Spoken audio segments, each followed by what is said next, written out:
Осыдан тура 10 жыл бұрын мен оны Зәмзәгүл әпке дейтінмін. Қазір жай ғана Зәмзә деймін. Мұныма өкпелеп шала бүліну Зәмзәнің болмысында жоқ. Керісінше мырс етіп күледі. Оның күлгенінде қызық. Күлгенде алдымен көзәйнегі жоғары көтеріледі. Сондықтан да кейде маған Зәмзәдан бұрын көзәйнегі күлетін сияқты көрінеді. Жылдар өте келе Зәмзәнің әпке деген тіркесінің түсіп қалуына, оның менімен тең құрбыларша сырақтарып, өзіне тым жақын тартатыннан туындады ғой деп ойлаймын. Бағзыдан әпке санап жүрген туыстарымның арасынан Зәмзәні ерекше бөліп жарып, Зәмзә деуімнің басқа ешқандай себеп салдары жоқ еді. Зәмзә әкемнің туған қарындасы. Нешінші қарындасы екенін де білмеймін. 7 қарындасының ортаншысы, әлде соңғыларының бірі. Оны кейде өзі де ұмытып қалған секілді көрінеді. Зәмзә да әкем секілді сұңғақ бойлы, сүйекті, ірі, ақсарының реңдісі. Сондықтан да ол кейде менің шешеме тартқан кішірек бойыма, талдырмаш тұлғама жаратпай қарап, сен тек биік өкшелі туфли ки, саған жай табан киюге мүлде болмайды. Бойың аласарып, тапал көрінесің, дейді. Онысына мен кейде өкпелеп қаламын. Кейде қараптан қарап тәжікелесем. Оның маған үнемі жігіт іздеп жүретініне ашуланамын. Қай жерге ертіп бармасын, құрбысының үйіне қонаққа барсақ та, саябақта қыдырыстап жүрсек те, дүкеннен азық түлік алып тұрып та, ол төңірегінен маған лайық болар жігіт іздеп жүреді. Үйдің қарсы бетіндегі азық түлік дүкеніне нан алуға жұмсап, соңынан қоса қабат ілесіп шығады. Көзімен ішіп жеп бара жатқан дүкеннің жылмағай сатушысына қарап, сіңілім ғой, бойдақ, жасы 29-да, шаруаға епті деп қойып қалады. Сол сәтте менің жылмағай сатушымен көзім ұшырасып, бетімнің ұшы ду ете түседі. Үйге келген соң, осы сенің есің дұрыс емес шығар? Көрінген қуаяққа мен таныстыра беретінің не айтеді? Мақұл бойдағы екем, жасымды неге айтасың? Ұялып өлгенім-ай, құтыла алмай жүрсімге менен? Мүмкін анда-санда үйіңе келгенімді жақтырмай жүрген шығарсың. Жақтырмасаң айт кетейін, деп бұлқан-талқан болам. Әй, онда тұрған не бар екен? Сыпырам мақтасаң, сыпырғынды баялат деген. Таныса берсей, жасың болса келді, байтаңдайтын заман емес, дейді бетіме бажырая қарап. Осы сен неге менің көңіліме қарамайсың? Мен сатушымен не туралы әңгіме айтамын? Біздің ортақ тақырыбымызда жоқ қой. Не туралы әңгіме айтам дейді ғой? Немене, ерлі зайыптылар азаннан кешке дейін әңгіме айтады деп ойлайсың ба? О, жазған, жезеңді көрмейсің бе? Азанда кетет, кешке келет. Оның бір ғана әңгімесі бар, тамақ деген. Қалған күндері аузын буған өгіздей. Төбесіне шайнек қайнатып жатсаң да мыңқ демейді. Жоғары талғам иесі болуыңды доғарсаң, әлде қашан байға тиіп бақытты болар едің. Мен жездеңмен танысқанда ол да базарда сатушы болатын. Құдайға шүкір, қазір таксист, деді танау аспандап. Таксист? Қызыл теңіздің жағасынан вилла сатып алсаңдаршы онда, деп теріс қарап мырс еттім. Ол әдеттегіше үндемейді. Іштей мені сөге жамандап жазғырып тұр. Сөйтсе де бірдеңені айта алмай, бөлме ішін айналып теңселіп жүрді де қойды. Мен сені ойлаймын ғой, дейді сосын тұнжырай. Мен өкпелеген болып, оның қызының сықырлауық кереуетіне бүк түсіп жатып қалдым. Ол айналшықтап жүріп, кереуеттің шетіне отырады. Мен сені ойлаймын ғой, дейді қайталап. Мен көрпені басыма дейін тартып, тас бүркеніп аламын. Ол көрпенің астынан бұрқырап шығып жатқан шашымды сипап ұзақ отырады. Білесің бе, мен сені... Қойшы Зәмзә, ойлағаның осы ма? Кез келген көшедегі адамға ілестіріп жіберуге әзірсің. Мен саған көгенде жүрген қозмын ба? Әлде өрістегі қара сиырмын ба? Неге маған тыныштық бермейсіңдер? Деп көрпенің астынан бүлк-бүлк етемін. Зәмзә көрпенің сыртынан жотамнан қағып-қағып қояды. Мұнысы мені еркелеткен түрі. Мен көрпені бүркенген қалпы келесі бүйірме аунап түсіп, көрпе астынан бүлкілдеп сөйлеп, соңынан қорс-қорс етіп жылап алдым. Және күллі дүние жүзіне күйеуге тимеген қыздардың атынан арыз айттым. Зәмзә менің сөздерімнің біріне де үн қатпады. Оның ендігі жерде қолы бос емес еді. Зәмзә әлдеқашан ас бөлмесіндегі сүйікті орнына жайғасып, көзәйнегі мұрнының ұшына түсіп, көк дәптеріне шұқшиып бірдеңелер жазып отыр. Жоқ, Зәмзә ақын не жазушыда емес. Зәмзәнің адам баласына еш зиянсыз қызық ермегі бар. Ол біздің әулеттің басы бос, кіл бойдақ қыздарының тізімі жазылған көк дәптерді жүргізеді. Ол дәптердің тарихы мен мектепті аяқтаған 2007-2008 жылдардың орта шенінде басталды. Сол жылдары Зәмзә менің өзінің қайныларымен, достарының менімен құралыптас ұлдарымен, жұғымсыз көршілермен таныстыруды бастап, онысынан түк шықпасын білген соң, саған кішкене толу керек, тым арықсың. Жігіттерге бұлай көлемділеу қыздар ұнайды ғой, дегенде қойған. Одан бері де тұп-тура 10 жыл өтті. Мен оқудың соңынан қудым, университет, сосын магистратура.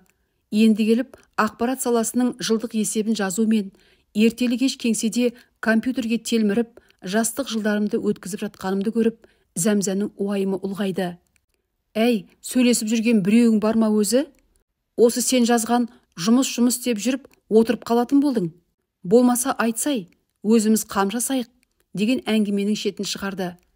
Содан кейін көп ұзамай Зәмзә әлеуметтік желілерден маған лайық болар деген жігіттердің тізімін жасай бастады. Кейде ол азаннан кешке деген көк дәптерге шұқшиятта отырады. Онысы сырт көзге жұмысшылардың айлық есебін жүргізіп отырған есепшілердің қауырт жұмысы секілденіп көрінеді. Ол әбден ақ жеміс шығып тозған көк дәптерді алғашқы бетін саусағына бір түкіріп сықыр еткізіп ашты. Алдымен бірінен кейін бірі жарысып, күйеуге тиген сіңілдерін сызып, тізімді жаңартуға кіріседі. Өф, тиді ғой әйтеуір, осыны алпамсадай ғып бай алмайма деп қорқушы едім. Тапты ғой теңін, деп кейде ойына келгенін лақ еткізіп айта салатын. Ауыр тірлік істесе тасыры көбейіп, жан жағын жайпап жүретін әпкесінің 34-ке келіп зорға күйеуге тиген қызын айтып, кең кетіп бір күліп алды. Мен мойнымды созып тізімнен өз атымды іздей бастадым. Жоғары талғам иесі деген қызыл сияның астындағы тізімнің төменгі жағында Жәукен, Асқар Жүнісбеков, Әсел, Бүркіт деп жазылып тұр екен. Мынау не? Асқар Жүнісбеков несі? Баяғыда сені Асқар Жүнісбековке күйеуге тисе деп армандайтынмын. Әншіге ме? Иә, осы сенің есің дұрыс емес шығар, деп жын соққан адамша есере күлейін. Неге күлесің, ей? Мені Жүнісбековке тиет деп ойладың ғой сонда. Несі бар екен? Елдің қыздарынан қай жерің кем? Алатын еді жолыққандарыңда. Зәмзә, осы сен қияли шығарсың, а? Біздің Әселді көргенде Бүркіт алатын еді. Тағдыр жолықтырмады дейді мұндайды. Кейде тағдыр дегенде кісі тілегін қабыл алмайтын кіспұрыш қой. Бір-бірі үшін жаратылған адамдарды жолықтырмай күйдіреді деп Бүркіт деген жерді сызып, Айсұлтан деп жазып қойды. Осыдан бір ай бұрын Әсел Зәмзәнің арманын әдіра қылып, жол полициясы болып істейтін Айсұлтанға ұзатылған болатын. Рет-ретімен үлкенінен кішісіне қарай өтіп, саусағымен термелеп, төмендеп келе жатқан тізімнің біріне келгенде, Зәмзә көзін дәптерден алмай, құлазып, ұзақ отырып қалды. Көзәйнегін қайта-қайта түзетіп, арасында үфілеп, терең дем алып, кей сәтте көзәйнегі буланып, мұрнының ұшы қызарғандай болды. Жәнім әшейін, мәкөш. Айналайыным-ай, Құдай сені қинап қойды ғой, жазғаным-ай. Сорың да бұлдағы көретін. Қайтейін, Құдай сені бір тырнаққа зар еткізбей тезірек сәбейлі қылса екен. Өзі жуас қой байғұс, көрмеген құқайы жоқ, деп күйеуге тигеніне 6 жылға аяқ басса да, бала көтермеген сіңілісін аяп, бір түрлі жасып, мұрнын пырс еткізіп, бір тартып, дымданған көзілдіргін жағасына сүртіп-сүртіп жіберіп, қайта киіп, тізімді термелеп, төмен сырғыта берді. Әлия, жәнем әшейін, мұныңда өмір бал емес, енесі тақыр жердің шаңын шығаратын қатын. Ой-бой, Әлия бейшара не көрмеді? Отырса опақ, тұрса сопақ, сол үйдің отымен кіріп, күлімен шығып сыйып отыр. Анау байда бір жайсыз, ішеді ғой, ішеді, деп маған қарап сыбырлай сөйледі. Қайта балағынан бала арылмай, қара домалақтарды туып-туып тастады. Онысына да шүкір. Қыз сорлы барған жерін көйтпесе мүсәпір екен ғой, деп дәптердің келесі бетін ашты. Ажырасқандар. Ажырасқандарға қызыл сиямен сұрақ белгі қойды. Сол сұрақ белгі арқылы Зәмзә олардың келешек өміріне үлкен сұрақ қояды. Бірақ бір түрлі дүдамал күй кешеді. Сол сұрақ белгіні үстінен қайта-қайта басып шимайлап, ұзақ ойланды Зәмзә. Альбина, осы бейшара қыздың бағы ашылмады. Тиген байда бір сүмелек, жетесіз. Қойшы, қарадай ішім ашиды. Біздің Альбина қандай қыз еді? Артынан эшалон жігіт жүгіргенде ана ешекке тигенін көрмейсің бе?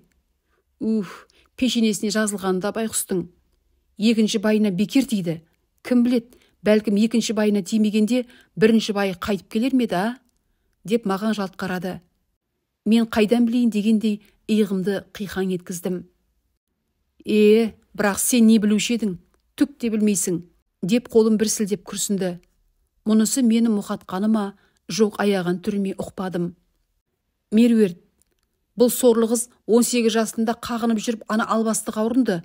Айттым сонда, асықпа, асыққан қыз байға жарымайды деген. Асықпа дедім. Ойбай әпке қуанышты сүйем, күйем, оған тимесем өлем деді.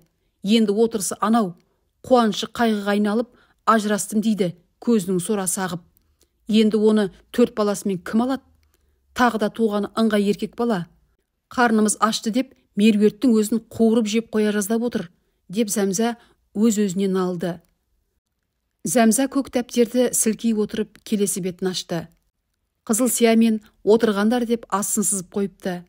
Бұл тізімге Зәмзәнің өзінен үлкен әпкелері, күйеуге тимей қалған кластас құрбылары, тіпті көршісі де бар. Клара, естідің бе? Клара балалар үйінен бір бала асырап алып дейді ғой. Естідік қой. Көрдің бе, әне не болды? Кезінде осы Клараны жеңгелері жігітпен таныстырамыз деп әуреге түсетін. Неге? Қиял ғой, таныспаймын. Алматыда жігітім бар дейтін көрінеді.